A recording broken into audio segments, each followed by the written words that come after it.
ल मैं केटाकेटी हो के छौ तिमीहरूलाई मेरो नयाँ ब्लगमा स्वागत छ। आज सन्चै होला सिधै 1 महिना होइन 1.5 महिना होइन 2 महिनापछि ब्लग बनाउन आँटिरहेको छु। त्यही पनि म यो देशैमा छैन के, फेरि इन्डिया साइडतिर छु म चाहिँ होइन केटा हो। यसो गाँड धस्काउन आएको छु कि पैसा कमाउन। मलाई ब्लग बनाउनु मन लागेको थिएन, आया गयो यताउति। आज चाहिँ यसो बनाइदिउँ भनेर बनाउनु लाग्यो हो। अनि यता हाम्रो ड्याडी छन्, बाबा अनि म।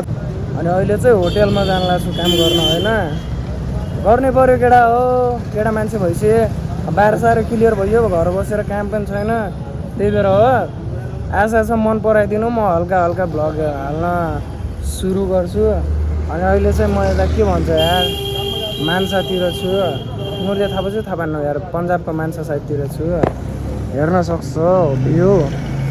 पानी पऱ्यो यार। म आएदेखि यो मान्छामा चाहिँ पानी परेको थिएन, साँच्चै पानी पऱ्यो। हल्का शीतलो गरेको छ आज, नत्र नि घाम त गाँड गुलित छ क्या केटा। अब यहाँ इन्डियामा मेरो नेपाली भाषा बुझ्दैनन्, मुजी भन्यो नि टुजी भन्यो नि बालै छैन कसैलाई केही। ठिक छ केटा हो, म त यहाँ सुत्न नपाइकन नि गाह्रो हुन्छ काम गर्दा गर्दा। यो हेर्न सक्छौ हेलमेट नलगाइ केटा हो, नेपालमा हेलमेट नलगाएपछि जातिको त्यति चलान हानिदिन्छन् नि। यहाँ हेर न यता पनि यता पनि हेलमेटै नलगाइकन घच्चा जताकतै। बालै छैन, चौपल बसिकन हेलमेट नलगाए नि अगाडिबाट ट्राफिक छ भने म चाहिँ फरकै पर्दैन के। यहाँको त्यस्तो सिस्टम छ, रोड मात्रै साधन राम्रो भएर काम छैन। अब नै के भन्छ अरे रुल्सहरू नै नियमै लागु नभएपछि के काम भएर छिर्ने भेडा जस्तो। त्यही हो, म अब बसमा चढेपछि या फेरि बसमा चढ्दा भिडियो बनाउँछु अल्मेटमलाई। ल केटा अहिले चाहिँ अटोमा चढेको अनि अब जान लागेको छु अर्को ठाउँतिर, अङ्कल बाजुहरू भएको ठाउँतिर काम गर्न। हेरिरहेको न तिमीहरू, मलाई इन्डिया आउने नगराओ यार, वाच टाइम पुगाओ, पैसा कमाउने बनाइदियो लामो आउँथ्यो र। हेर म जान त्यही त हो, अलिअलि देखाउँछु म। त्यही हो केटा। ल केटा म चाहिँ हल्का बसमा आइसकेँ अनि बस चाहिँ हिँड्न थालिसक्यो।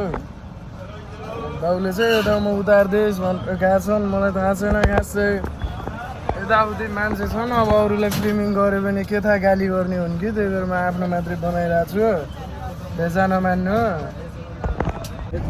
अनि द्याट्स द बाहिरको भ्यू हेर्न सक्छौ। मेरो भाषा कसैले आन्न, त्यही भएर मैले यस्तो बनाइरहेको। यहाँ म जे भने नि बुझ्दैनन् होइन। ठिक छ, म तिमीलाई देखाउँछु नि यताउतिको भ्यू।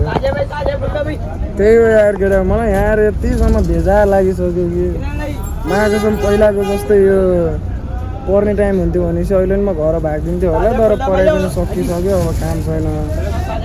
त्यही भएर नि म यहाँ बसिरहेको छु। के गर्छु त, गेमपुली हान्नु पऱ्यो।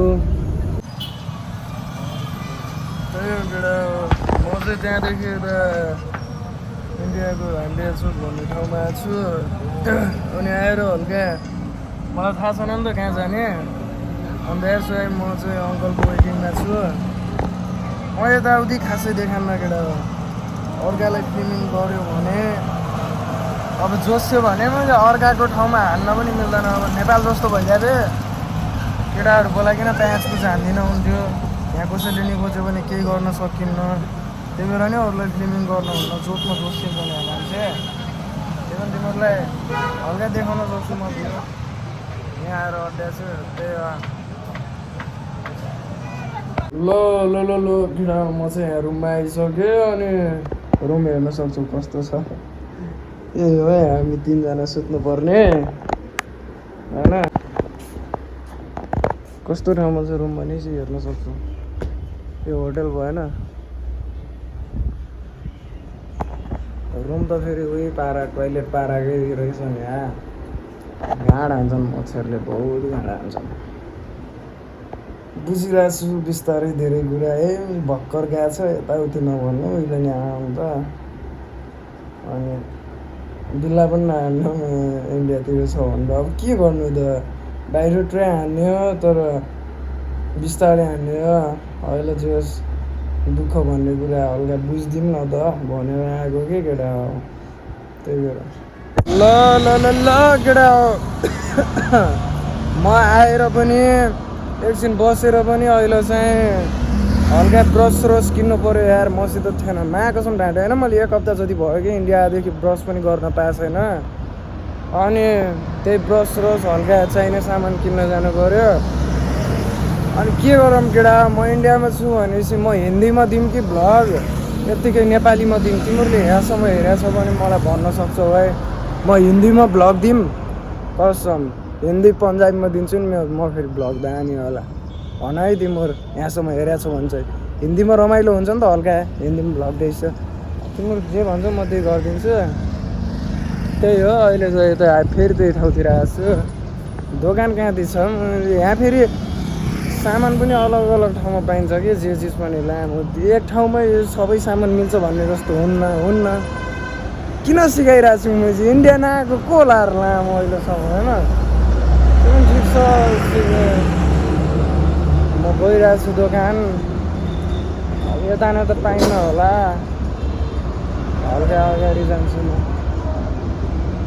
दोकान अगाडि साइडतिर छ अरे कि केटा यार ठिक छ अहिले भेटौँला म केटा होइन चाहिँ यही दोकान खोज्न पनि भेजा लाग्ने क्या अब यो पसल छ भनेपछि यहाँ मिल्दैन रहेछ कोलगेटहरू त्यो पसल छुट्टै हुँदो रहेछ त्यहाँ गएँ 10 को यो सरब 10 को कोलगेट 10 को ब्रस लिएर आयो अनि यहाँ बसिकन अब नेपालतिर भोलासोला पाउँछ नि त भेजा लागेको र कहिले काहीँ हानिदिन्थे यहाँ त त्यो पाउँदैन यहाँ मधु भन्ने थाहा पाएको थियो अब त्यो पनि छैन रे म के हो यो पान मसला के लेखाएको थियो त्यही मुखमा हालिदिएर म त्यो चबाउँदै एकछिन हेर्दैछु कि म बसिरहेको छु यताउति मलाई थाहा नै छैन यार के हो यो ठिक छ अहिले चाहिँ म बसिरहेको छु अहिले कोठातिर गएर हल्का कपडा सपडा धुन पर्ला अनि त्यसपछि चाहिँ हुन पर्ला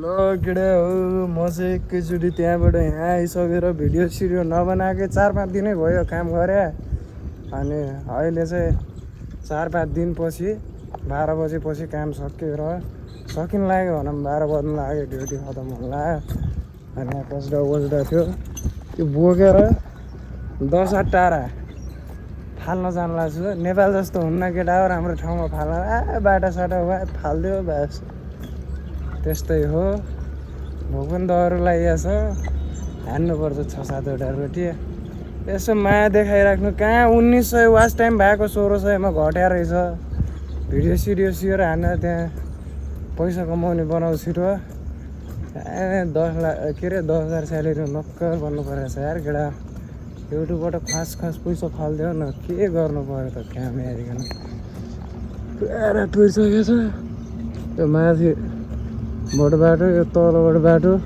यो पुलिसको गाडी कसको हो अनि म चाहिँ हिँडिरहेको छु पता न एम्बुलेन्स हो कि पुलिसको गाडी